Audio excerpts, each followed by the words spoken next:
Now, for more on China's social credit initiative, I'm joined by our current affairs commentator, Einar Tangen, live from Beijing.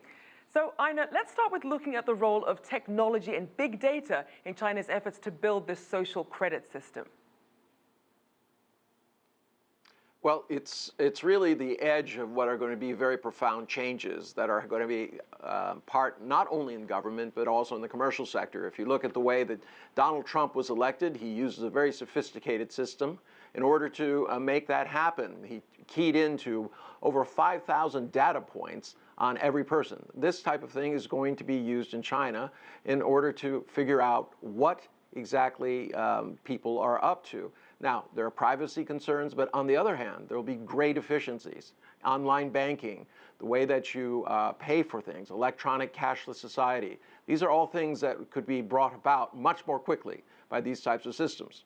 Now, with so many data points, as you mentioned, the concept of credit really comes down essentially to trust. But when you have so many personal aspects of people's lives being linked, what are some of the key privacy concerns? Well, obviously, mistakes is one of them. I mean, we've seen this in the United States where the credit rating agencies have gotten misinformation or incorrectly attributed. There's also many mistakes made by vendors themselves. They put in the wrong person. This can lead to a lot of problems.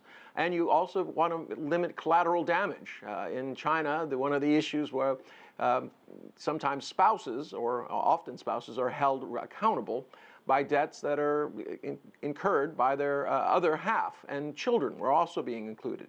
Now, obviously, the government is looking to correct these types of things, but in the long run, these things, it's not something you can change. This is going to happen. So the question is, how will the government do it, and what access will the private sector play in it?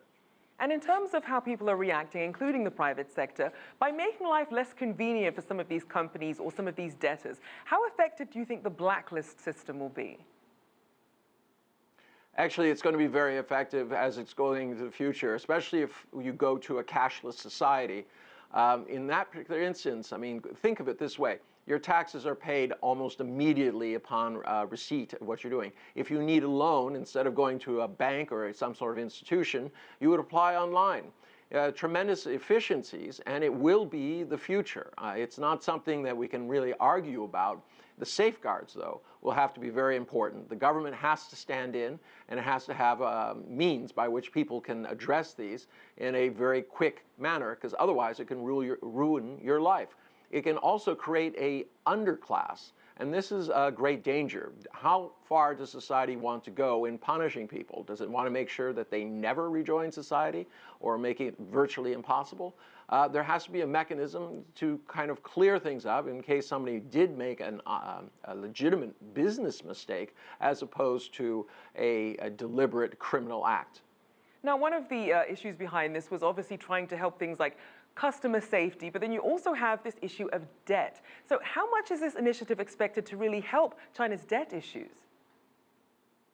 Well, the debt issue is very, very important. Right now, you have a banking system that does not respond very well to the needs of small, medium-sized enterprises and individuals.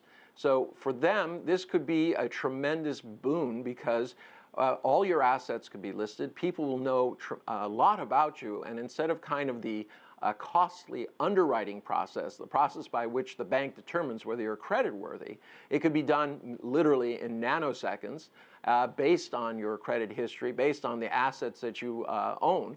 And this could greatly free up and encourage, especially small and medium-sized enterprises, which are really the lifeblood of China. Now, I know several countries have credit systems, but perhaps not this more encompassing social credit system. So what's the experience of, say, other countries that are trying to follow a similar path? Well, there isn't anybody who's following it as the way that China is. This is Chinese characteristics issues. But, you know, you've seen a very developed system in Europe, in America. Developed countries tend to get in these first, but it's always been on the private sector side with government regulation. In this particular case, it's the government side, which seems to be taking the lead and using the private sector as a kind of guinea pig for determining how to do this. I don't think it's necessarily a bad thing as long as it's not used for abusive purposes. I mean, in many instances, the same system that is the data points that are determining whether you're creditworthy can also be used to profile you or to push change in the sense that they can gauge what your reaction to specific issues will be and then try to make you follow those along in concert with some other agenda. Well, certainly some uncharted territory. Thank you for breaking down the issues for us. Current affairs commentator Einar Tangen.